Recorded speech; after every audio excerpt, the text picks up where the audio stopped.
it started. I was 6 years old, sitting on the veranda with my magnifying glass. A present from my stepfather. He thought I'd grow up to be a scientist. An alien. Just right. So that the light would shine and point directly on the ant I'd been stalking. I remember the sizzle and the way they'd squirm. And then a plop, and it'd explode. I'd catch bugs and spiders and pin them to a wall just to watch them die. Slowly. It didn't stop there. You'd eventually get bored of the little things. My first real kill was my sister Annie's cat. You know how aloof cats can be. That animal hated me, so I taught her a lesson. And my sister, for that matter, too, always calling me weird, freak.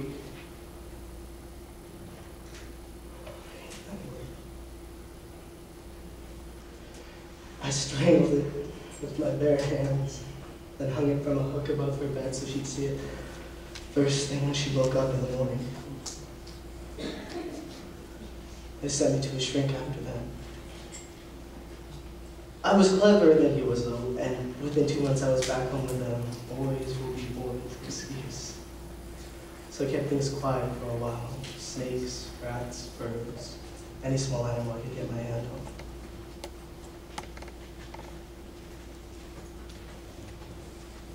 There's a certain sense of hell watching something die, staring into its eyes as it takes its last breath. It's almost pleasurable. I was always alone. I never had very many friends in high school and college. It's not anyone's fault, really. I just don't like people much, I guess. I liked her. Justine.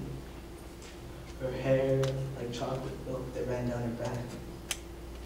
With emerald eyes, like Annie's cat. I tried telling her how much I liked her, how much I loved her. I even wrote her a letter, but she just ignored me. And then one day I was walking down the halls and I heard her talking to her friends, telling them how weird I was and how freaky I was. She worked in a coffee shop in the center of town. She was closing that night. I'd seen her do it before. So I waited till she locked the doors and walked up behind her and wrapped a cloth soaked with chloroform around her throat. No, sorry. She sagged into my arms and I put her in the car.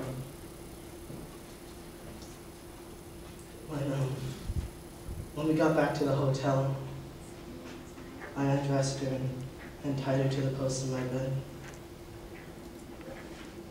She looked so peaceful lying there.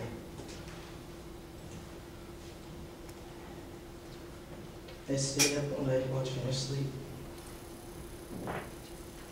And she woke up in the morning screaming for me to let her go. Why was she here? And I tried telling her that it would work between us, how much I loved her and how much I cared for her. But she wouldn't listen. I loved her.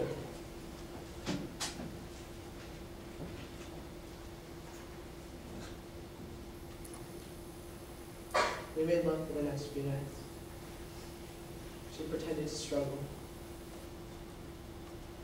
And on the last night, she bit me while we were making love. So I took her panties out of her mouth and wrapped them around her throat. I looked into her eyes as she took her last breath.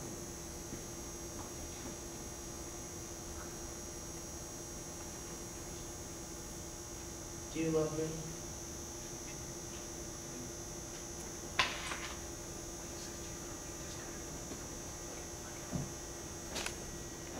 Answer me.